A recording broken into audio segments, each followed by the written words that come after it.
Okay, hey guys. I thought it would be a good idea to just give you some food for thought for some of your maybe longer day trips. Oftentimes, most people take water and snacks and maybe an extra jacket or something, but there's a potential that any day can go awry. So although this isn't everything I carry all the time, it is some things that are pretty standard. So I just thought I'd show you a couple.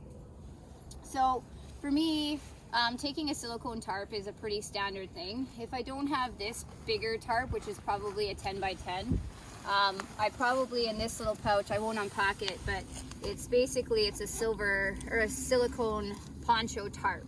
So Sea Summit and a couple other brands have it.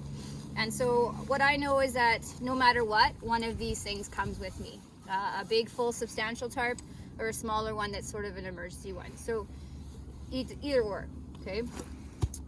Next thing I take is I don't go anywhere. Truthfully, even on a day trip around the city just for a walk, I usually take my mech seat. It's been used and abused, and you know what, but it's still cold out and it's just something to put on the ground, even for myself. Okay, next thing I have is usually I do take a more substantial first aid kit, and I'll do another video on this later, but this one's a little bit bigger than the last one I showed you. Has a lot more stuff in it, but still nothing that's too big that I can't justify taking it. So that's another thing that I always take is a bigger kit. Within that kit too, for anything that's longer than a walk around the city, a tourniquet is now just a standard piece of my first aid gear, and oftentimes in an exterior pocket of my backpack. So that's standard. That's sort of a toilet paper concept. So toilet paper and gloves, and a Ziploc bag to put any garbage into. So that's pretty normal for most people. Just in case, I mean, it's not going to be a fun night if I have to put someone or myself into an emergency bivy sack. But it's just a really small way to bring a silver blanket that I can get inside. Even right now, to be honest with you, to break this wind, it'd be kind of nice to be blocked and inside of something. So that's just small and easy to take, okay?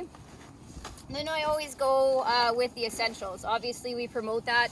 If you follow Adventure Smart, we really push for that. So I take a pocket knife because when you play in the woods, it's always nice to have something that you can saw things, even if you have to make a fire or shelter. Take a headlamp because it still gets dark quite early. Always have a compass, batteries for my headlamp, a lighter, and I've got my fire starter. So those are kind of hand in hand. Put those down. And just some extra stuff. I take some hot hands and some Ziploc bags, and obviously some trusty duct tape. So I kind of have just a little utility bag of stuff, and that can change depending on what my plans are for the day. So put that aside. Electronics, we depend on them a lot. So again, depending on where I'm going, there will always be a secondary charger for my phone, and oftentimes I'll take my InReach because it's just habit. Okay. It's starting to become bear season, so especially if we're going north or places where there's known to be bears, I will start packing my bear spray, so that's just a safety thing. And then obviously I got my snacks and my water and all that kind of stuff. Obviously sunscreen and lip stuff because that sun is getting brighter and warmer, so that's awesome.